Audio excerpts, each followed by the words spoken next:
Women at work place, ಕೆಲಸ ಮಾಡೋ ಜಾಗದಲ್ಲಿ ಹೆಂಗಸರಿಗೆ ಏನೆಲ್ಲ ಸಮಸ್ಯೆಗಳು ಬರುತ್ತೆ ಅಂಡ್ ಯಾವ ರೀತಿ ನೀವು ಅಲ್ಲಿ ಇರ್ಬೇಕು, ಕೆಲಸದಲ್ಲಿ ಯಾವ ರೀತಿ ಇರ್ಬೇಕು, ನಿಮ್ಮ ಪ್ರೊಟೆಕ್ಷನ್ ನ ನೀವು ಹೇಗ್ ಮಾಡ್ಕೊಬೇಕು, ಧೈರ್ಯವಾಗಿ ಹೇಗಿರ್ಬೇಕು ಅನ್ನೋದ್ರ ಬಗ್ಗೆ ನಾನು ಮಾತಾಡ್ತಾ ಇದ್ದೀನಿ.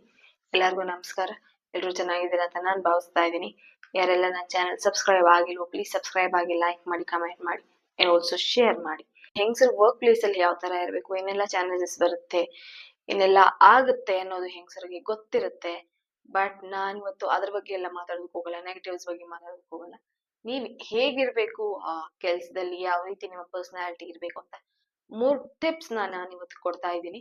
ಸೊ ಅದನ್ನ ಫಾಲೋ ಮಾಡಿ ನಿಮ್ಮ ಪರ್ಸನಾಲಿಟಿನ ನೀವು ಬಿಲ್ಡ್ ಮಾಡ್ಕೊಳ್ಳಿ, ಸ್ಟ್ರಾಂಗ್ ಆಗಿ ಸೊಸೈಟಿಗೆ ನಿಮ್ಮನ್ನ ರೆಪ್ರೆಸೆಂಟೇಟ್ ಮಾಡ್ಕೊಳ್ಳಿ.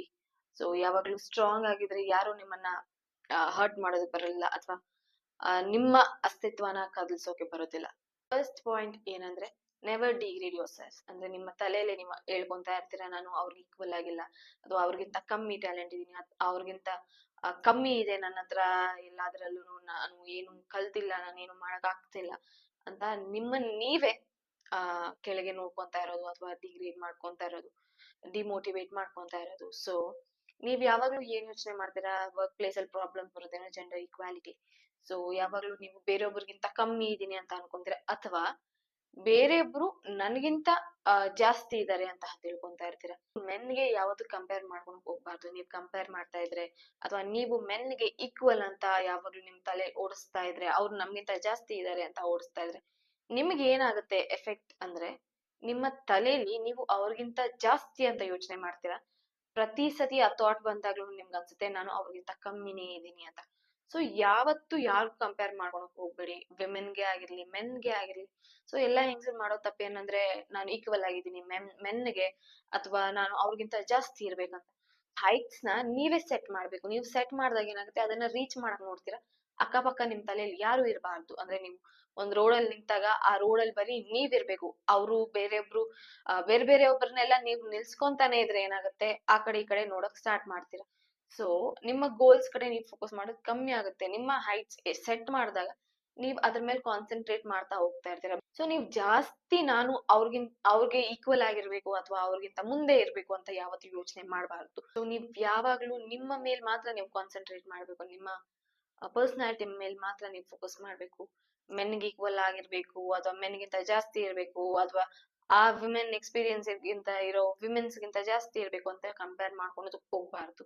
ಬೇರೆಯೊಬ್ರು ಆ ಸ್ಪೇಸ್ ಅಲ್ಲೂ ಬರಬಾರ್ದು, ಅಕ್ಕ ಪಕ್ಕನೂ ನೀವು ಯಾರನ್ನೂ ನೋಡ್ಬಾರ್ದು. ಸೆಕೆಂಡ್ ಪಾಯಿಂಟ್ ಬಂದು, speak bold, never hesitate to speak up your emotions.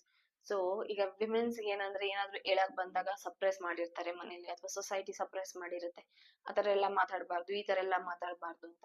So ನಾನ್ ಏನ್ ಹೇಳೋದಂದ್ರೆ, ನೀವ್ ಮಾತಾಡ್ಬೇಕು, ಎಷ್ಟ್ ಬೇಕೋ ಅಷ್ಟೇ ಮಾತಾಡ್ಬೇಕು. ಓವರ್ ಆಗಿ ಮಾತಾಡಿದ್ರು ಅಲ್ಲಿ ಕೆಟ್ಟ ಹೆಸರು ಬರುತ್ತೆ, ಅಂಡ್ ಕಮ್ಮಿ ಮಾತಾಡಿದ್ರು ನಿಮ್ ಬಗ್ಗೆ ತಪ್ಪಾಗಿ ತಿಳ್ಕೊಂತಾರೆ. ಸೊ ಯಾವ ಟೈಮಲ್ಲಿ ಏನ್ ಮಾತಾಡ್ಬೇಕು ಅಂತ ನಿಮ್ಗೆ ತಿಳಿದಿರ್ಬೇಕು. ಎಷ್ಟ್ ಬೇಕೋ ಅಷ್ಟ್ ಮಾತಾಡಿ, ನಿಮ್ಮ ಪಾಯಿಂಟ್ ನ ಮುಗಿಸಿ, ಅಥವಾ ನಿಮ್ಗೆ ಎಮೋಷನ್ಸ್ ಆಚೆ ಹಾಕ್ಬೇಕಂತಿದ್ರೆ ಅದನ್ನ ಆಚೆ ಹಾಕಿ. ಸೊ ಅದಕ್ಕಿಂತ ಜಾಸ್ತಿನೂ ಶೇರ್ ಮಾಡ್ಕೊಳಕ್ ಹೋಗ್ಬಾರ್ದು, ಅಥವಾ ಎಮೋಷನ್ಸ್ ಎಕ್ಸ್ಪ್ರೆಸ್ ಮಾಡಕ್ ಹೋಗ್ಬಾರ್ದು. ನಾಟಕ ಅನ್ಕೊಂತಾರೆ, ಅಥವಾ ಫೇಕ್ ಅಂತ ತಿಳ್ಕೊಂತಾರೆ ಜನ. ಸೊ ಯಾರಾದ್ರೂ ಏನಾದ್ರೂ ನಿಮ್ಗೆ ಹರ್ಟ್ ಮಾಡಿದ್ರೆ, ವಿಮೆನ್ಸ್ ಏನ್ ಮಾಡ್ತಾರೆ, ನನಗೆ ಕೆಟ್ಟ ಹೆಸರು ಬರುತ್ತೆ ಅಂತ ಸೈಲೆಂಟ್ ಆಗ್ಬಿಡ್ತಾರೆ. ಆತರ ಎಲ್ಲ ಮಾಡಬಾರ್ದು. ಯಾರಾದ್ರೂ ಹರ್ಟ್ ಮಾಡಿದ್ರೆ ಆ ಪಾಯಿಂಟ್ ನ ಅಲ್ಲೇ ರೇಸ್ ಮಾಡಿ ಆಫೀಸಲ್ಲಿ, ಆರ್ ಯಾರಾದ್ರೂ ನಿಮ್ನ ಡಿಮೋಟಿವೇಟ್ ಮಾಡಿದ್ರೆ, ಅಥವಾ ನಿಮ್ಗೆ ನಿಮ್ ಬಗ್ಗೆ ತಪ್ಪಾಗಿ ಮಾತಾಡ್ತಿದ್ರೆ ಮಾತಾಡಿ. ಅದ್ರ ಬದಲು ದೇವ್ರ ನೋಡ್ಕೊಂತಾರೆ, ಕರ್ಮ ಹಿಟ್ಟಾಗುತ್ತೆ ಅಂತ ಅದೇ ರೀತಿ ಅನ್ಕೊಂಡ್ ನೀವಿದ್ರೆ ಅದು ಮೂರ್ಖತನ, ಅಥವಾ ನಿಮ್ಮನ್ನ ನೀವೇ ಬೇರೆಯೊಬ್ಬರಿಗೆ ಬಾಲ್ ತರ ಆಟ ಆಡಕ್ ಕೊಟ್ಟಂಗೆ. ಸೊ ನಿಮ್ಮ ಎಮೋಷನ್ಸ್ ನ, ಅಥವಾ ಯಾರಾದ್ರೂ ನಿಮ್ಮನ್ನ ಹರ್ಟ್ ಮಾಡಿದ್ರೆ ಆ ಟೈಮ್ ಅಲ್ಲೇ ವಾಯ್ಸ್ ಔಟ್ ಮಾಡಿ, ಮತ್ತೆ ಅವ್ರಿಗೆ ಇನ್ನೊಂದ್ ಚಾನ್ಸ್ ಸಿಕ್ಬಾರ್ದು ನಿಮ್ಮನ್ನ ಹರ್ಟ್ ಮಾಡೋದಕ್ಕೆ. ಸೊ ಥರ್ಡ್ ಪಾಯಿಂಟ್ ಬಂದು, ಡೆವಲಪ್ ಅಸರ್ಟಿವ್ನೆಸ್. ತುಂಬಾನೇ ಇಂಪಾರ್ಟೆಂಟ್ ಅಸರ್ಟಿವ್ ಆಗಿ ಮಾತಾಡೋದು. ಅಸರ್ಟಿವ್ ಆಗಿ ಮಾತಾಡೋದು ಕಲ್ತ್ಕೊಳೋದು, ಅಥವಾ ನಿಮ್ಮ ಮಕ್ಕಳಿಗೆ ಅಸರ್ಟಿವ್ ಆಗಿ ಮಾತಾಡೋದನ್ನ ಹೇಳ್ಕೊಡೋದು. ಅಸರ್ಟಿವ್ ಆಗಿ ಮಾತಾಡಿದ್ರೆ ನಿಮ್ಮನ್ನ ಯಾರು ಎಮೋಷನಲಿ ವೀಕ್ ಮಾಡೋದಕ್ ಆಗೋದಿಲ್ಲ, ಅಂಡ್ ಆಲ್ಸೋ ಅವರ ವರ್ಡ್ಸ್ ಮೂಲಕ ನಿಮ್ಗೆ ಹರ್ಟ್ ಮಾಡೋದಕ್ ಆಗೋದಿಲ್ಲ. ಸೊ ನೀವ್ ಅಸರ್ಟಿವ್ ಆಗಿ ಮಾತಾಡಿದಾಗ ಏನಾಗುತ್ತೆ, ಅವ್ರಿಗೆ ಅವ್ರ ಲಿಮಿಟ್ಸ್ ಗೊತ್ತಿರುತ್ತೆ, ಅಂಡ್ ಬೌಂಡ್ರೀಸ್ ನೀವು ಸೆಟ್ ಮಾಡ್ದಂಗಿರುತ್ತೆ. ನೀವು ಅಷ್ಟೇ ಜಾಸ್ತಿ ನಿಮ್ಮ ಬಗ್ಗೆ ಶೇರ್ ಮಾಡ್ಕೊಂಡು ಹೋಗ್ಬಾರ್ದು. ಜೀವನದಲ್ಲಿ ತುಂಬಾನೇ ಕಷ್ಟ ಬಂದಿರುತ್ತೆ, ತುಂಬಾನೇ ಎಮೋಷನಲಿ ವೀಕ್ ಆಗಿರ್ತೀವಿ, ನಮ್ಗೆ ಹೇಳಕ್ ಆಗ್ದಿರೋ ಅಂತ ಸಿಚುವೇಶನ್ಸ್ ಇರುತ್ತೆ. ಸೊ ಅದನ್ನೆಲ್ಲ ಯಾರತ್ರನು ಶೇರ್ ಮಾಡ್ಕೊಬಾರ್ದು.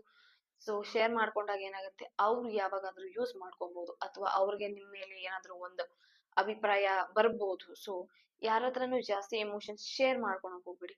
ನಿಮ್ಗೆ ಏನನ್ಸುತ್ತೆ, ಅವ್ರ ಏನಾದ್ರು ಆಟ ಆಡಿದ್ರೆ ಅವ್ರ ಸೀಕ್ರೆಟ್ಸ್ ನ ಏನಾದ್ರು ನೀವ್ ಮೇಂಟೈನ್ ಮಾಡ್ತಾ ಇದ್ರೆ ಅಥವಾ ನಿಮ್ಮ ಸೀಕ್ರೆಟ್ಸ್ ಅವ್ರ ಏನಾದ್ರು ಮೇಂಟೈನ್ ಮಾಡ್ತಾ ಇದ್ರೆ ಅದನ್ನ ಆಚೆ ಆಗೋ ಚಾನ್ಸಸ್ ಇರುತ್ತೆ. ಯಾರ ಹತ್ರನು ನಿಮ್ಮ ಪರ್ಸನಲ್ ಇನ್ಫಾರ್ಮೇಶನ್ ಆಗಿರ್ಲಿ ಅಥವಾ ಎಮೋಷನ್ಸ್ ಆಗಿರ್ಲಿ, ನೀವ್ ಯಾವ್ದಾದ್ರು ಕೆಟ್ಟ ಸಿಚುವೇಶನ್ ಇದ್ದಾಗ ಅದನ್ನ ಶೇರ್ ಮಾಡ್ಕೊಳೋದಾಗಿರ್ಲಿ ಮಾಡಕ್ ಹೋಗ್ಬಾರ್ದು. ಯಾಕಂದ್ರೆ ಅದನ್ನ ಇಟ್ಕೊಂಡು ಒಬ್ರು ನಿಮ್ನ ಹರ್ಟ್ ಮಾಡಕ್ ಕಾಯ್ತಾ ಇರ್ತಾರೆ. ಅದು ಪ್ರೊಫೆಷನಲ್ ಅಲ್ಲ.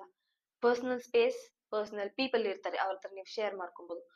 ನೀವು ಹೋಗಿ ನಿಮ್ಮ ಪರ್ಸನಲ್ ಲೈಫ್ ನ ಪ್ರೊಫೆಷನಲ್ ಲೈಫ್ ಅಲ್ಲಿ ಕನೆಕ್ಟ್ ಮಾಡಿದ್ರೆ ಅದನ್ನ ದುರುಪಯೋಗ ಪಡಿಸ್ಕೊಳೋರು ತುಂಬಾ ಜನ ಇರ್ತಾರೆ. ಸೊ ಪರ್ಸನಲ್ ಲೈಫ್ ನ ಸಪರೇಟ್ ಆಗಿಡಿ ಅಂಡ್ ಪ್ರೊಫೆಷನಲ್ ಲೈಫ್ ನ ಸಪರೇಟ್ ಆಗಿಡಿ. ಅಂಡ್ ಪ್ರೊಫೆಷನಲ್ ಲೈಫ್ ಅಲ್ಲಿ ನೀವು ಸ್ಟ್ರಾಂಗ್ ಆಗಿರ್ಬೇಕು, ಬೋಲ್ಡ್ ಆಗಿರ್ಬೇಕು. ನಿಮ್ಮ ಎಮೋಷನ್ಸ್ ನ ಆಚೆ ಹಾಕ್ಬಾರ್ದು. ಅಂದ್ರೆ ಅಸರ್ಟಿವ್ ಆಗಿರ್ಬೇಕು. ಯಾರಾದ್ರೂ ನಿಮ್ಮನ್ನ ಹರ್ಟ್ ಮಾಡಕ್ ಬಂದಾಗ ನಿಮ್ಮ ವಾಯ್ಸ್ ನ ನೀವು ರೇಸ್ ಮಾಡ್ಬೇಕಾಗತ್ತೆ, ಆ ಎಮೋಷನ್ಸ್ ನ ಆಚೆ ಹಾಕ್ಬೇಕಾಗತ್ತೆ. ಅದ್ರ ಬದಲು ನೀವು ವೀಕ್ ಆಗಿದ್ದಾಗ ಅಥವಾ ನಿಮ್ಮ ಬೇರೆ ಪರ್ಸನಲ್ ಲೈಫ್ ಅಲ್ಲಿ ಆಗಿರೋ ಎಮೋಷನ್ಸ್ ನ ಆಚೆ ಹಾಕ್ತಾರೆ, ಅದು that will not be professional and they may hurt you later. So ನೀವು ಬೌಂಡ್ರಿ ಸೆಟ್ ಮಾಡಿ ಅಂಡ್ ಆಲ್ಸೋ ಬೋಲ್ಡ್ ಆಗಿರ್ಬೇಕು, ಅಸರ್ಟಿವ್ ಆಗಿರ್ಬೇಕು. ನಿಮ್ಮ ದೃಷ್ಟಿಯಲ್ಲಿ ನೀವೇ ಸುಪೀರಿಯರ್. ಯಾರನ್ನು ಅಕ್ಕಪಕ್ಕ ಇದಾರೆ ಅಥವಾ ನನ್ನ ಈಕ್ವಲ್ ಆಗಿರ್ತಾರೆ, ನಾನು ಅವ್ರನ್ನ ಸೋಲ್ಸ್ಬೇಕು ಅಥವಾ ನಾನು ಅವ್ರನ್ನ ಜಯಿಸ್ಬೇಕು ಅಂತ ಯೋಚನೆ ಮಾಡ್ಬೇಡಿ. ಸೊ ನಿಮ್ಮ ಪರ್ಸನಾಲಿಟಿನ ನೀವು ಬಿಲ್ಡ್ ಮಾಡ್ಕೊಂತ ಹೋಗ್ತಾ ಇರಿ. ಐ ಹೋಪ್ ಈ 3 ಪಾಯಿಂಟ್ಸ್ ಅರ್ಥ ಆಗಿದೆ ಅಂತ. ಇದನ್ನ ವರ್ಕ್ ಪ್ಲೇಸ್ ಅಲ್ಲಿ ಅಳವಡಿಸ್ಕೊಳ್ಳಿ. So this will be very useful. And women's ಏನೇ ಪ್ರಾಬ್ಲಮ್ಸ್ ಇದ್ರು ಅಥವಾ ಎಲ್ಲೇ ಡೀಲ್ ಮಾಡಕ್ ಆಗ್ತಾ ಇಲ್ಲ ಅನ್ನೋರು ಕಮೆಂಟ್ ಮಾಡ್ಬೋದು ಯಾವ್ಯಾವ ಪ್ರಾಬ್ಲಮ್ ಬರುತ್ತೆ ಅಂತ. So I will address it and ಅದ್ರ ಬಗ್ಗೆ ನಾನು ಮಾಹಿತಿ ಕೊಡ್ತಾ ಹೋಗ್ತಾ ಇರ್ತೀನಿ, ಯಾವ ರೀತಿ ಇರ್ಬೇಕು, ಯಾವ ರೀತಿ ಇರಬಾರ್ದು ಅಂತ. ಅಂಡ್ ನಿಮ್ಮ ಮಿಸ್ಟೇಕ್ಸ್ ಏನೆಲ್ಲ ಮಾಡ್ತಾ ಇರ್ತೀರಾ ಅನ್ನೋದ್ರ ಬಗ್ಗೆ ನಾನು ಮಾತಾಡ್ತೀನಿ. ಅಂಡ್ ಯಾರೆಲ್ಲ ನನ್ನ ಚಾನೆಲ್ ಸಬ್ಸ್ಕ್ರೈಬ್ ಆಗಿಲ್ವೋ, ಈ ವಿಡಿಯೋ ಯೂಸ್ಫುಲ್ ಆಗಿದ್ರೆ ಪ್ಲೀಸ್ ಲೈಕ್ ಮಾಡಿ, ಕಮೆಂಟ್ ಮಾಡಿ ಅಂಡ್ ಆಲ್ಸೋ ಸಬ್ಸ್ಕ್ರೈಬ್ ಮಾಡಿ. And thank you so much.